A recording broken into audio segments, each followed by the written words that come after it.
Hello বন্ধুরা, আসসালামু আলাইকুম। Welcome to my channel. আজকে আবার চলে এসেছি নতুন একটি রেসিপি নিয়ে। আজকে এই রেসিপিটা সত্যি দুর্দান্ত রেসিপি একটি। এটা হচ্ছে চিংড়ি মাছের চাটনি। ছোট ছোট চিংড়ি মাছ দিয়ে এই চাটনিটা বানানো যায়, খুবই সুন্দর। আশা করছি আপনাদের খুবই ভালো লাগবে। পুরো ভিডিওটি দেখবেন, স্কিপ করবেন না। দেখুন, আশা করছি খুবই ভালো লাগবে। দেখুন, প্রথমে আমি 200 গ্রাম ছোট ছোট চিংড়ি মাছ নিয়েছি। ভালো করে পরিষ্কার করে বেছে নিয়েছি, কেননা গায়ে যে ছালটা থাকে ছালটা আমি তুলে দিয়েছি। ছোট ছোট যেহেতু, ওই জন্য ছালটা আমি তুলে দিয়েছি। পুরো পরিষ্কার করে ধুয়ে নিয়ে এসেছি।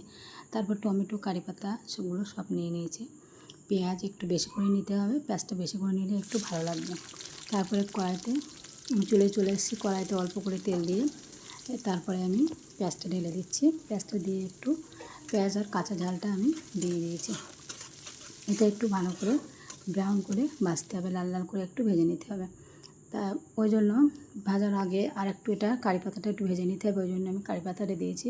কারি পাতাটা দেওয়া উদ্দেশ্য হচ্ছে এটা সেন্ট খুব সুন্দর আসে, আর কিন্তু দিলে কিন্তু খুবই সুন্দর একটা টেস্টও হয়, সুন্দর আসে, সেন্টটা খুব ভালো লাগে সেন্টটা শুকতে, ওই জন্য আমি দিয়েছি এটা। তারপরে পেঁয়াজটা লাল হয়ে গেলে কারি পাতা দিয়ে একটু ভাজা ভাজা করে নিয়েই আমি টমেটোটা দিয়েছি। টমেটো বড় সাইজের 2টো টমেটো আমি কেটে রেখেছিলাম, সেই টমেটোগুলোই দিয়ে দিয়েছি। দিয়ে তারপরে এরকমই আমি নুনটা দিয়েছি, কারণ নুনটা দিলে কিন্তু টমেটোটা একটু সিদ্ধ হয়ে যাবে, ওই জন্য আমি নুনটা দিয়েছি।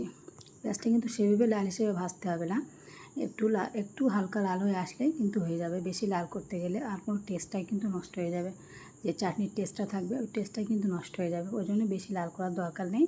তারপরে টমেটোতে দিয়ে টমেটো একটু সিদ্ধ হয়ে আসলে নুন দিয়ে যে সিদ্ধ করা, সেই জন্য কিন্তু নুনটা আমি আগেই দিয়েছি। নুন দিয়ে একটু সিদ্ধ হয়ে আসলেই আমি গুঁড়ো মশলাগুলো দিয়ে দেব। প্রথমে দিয়েছি আমি হলুদের গুঁড়ো 1 টেবিল চামচ, তারপরে শুকনো লঙ্কার গুঁড়া, তারপরে দিয়েছি ধনিয়া গুঁড়ো 1 চামচ, সব 1 চামচ করে অল্প অল্প করে দিয়েছি। যেহেতু যেরকম পরিমাণে চিংড়ি মাছ, সেই হিসেবে আমি মশলাগুলো দিয়ে দিয়েছি। আপনারা আপনাদের পরিমাণ মতনই দিয়ে দেবেন, যতটা মাছ নেবেন ততটাই দিয়ে দেবেন, ওই জন্য আমি দিয়েছি। পরিমাণ মতো ধনিয়া, জিরা সব কিছুই আমি দিয়েছি। অল্প করে একটু পানি দিয়ে আরও একটু সিদ্ধ করে নেব।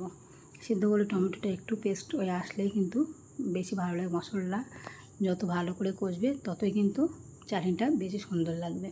এই কিন্তু অল্প করে পানি দিয়ে চাটনিটা আমি কিন্তু একটু টেস্ট করার জন্য কিন্তু এটা পুরো পেস্ট করে নেব। অল্প করে পানি দিয়ে কিন্তু এটা আমি ভালো করে এটা পেস্ট বানিয়ে নেব। মশলাটা ভালো করে আমি সিদ্ধ করে নেব। মশলাটা যত ভালো করে কষাবেন ততটাই সুন্দর লাগবে এই চাটনিটা। দেখুন ফুটে উঠেছে, পুরো টমেটোটাই কিন্তু সিদ্ধ হয়ে গেছে, পুরো এই মশলাটাই কিন্তু কষিয়ে গেছে।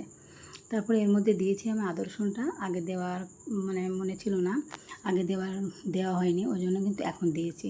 এখন দিলে কোনো ব্যাপার। আমি আদা রসুনটা দিয়ে কিন্তু আরও একটু ভালো করে সিদ্ধ করে নিয়েছি। দেখুন পুরো তেল ছেড়ে দিয়েছি মশলা থেকে। তার মধ্যে কিন্তু আমি এই চিংড়ি মাছগুলো ঢেলে দিয়েছি।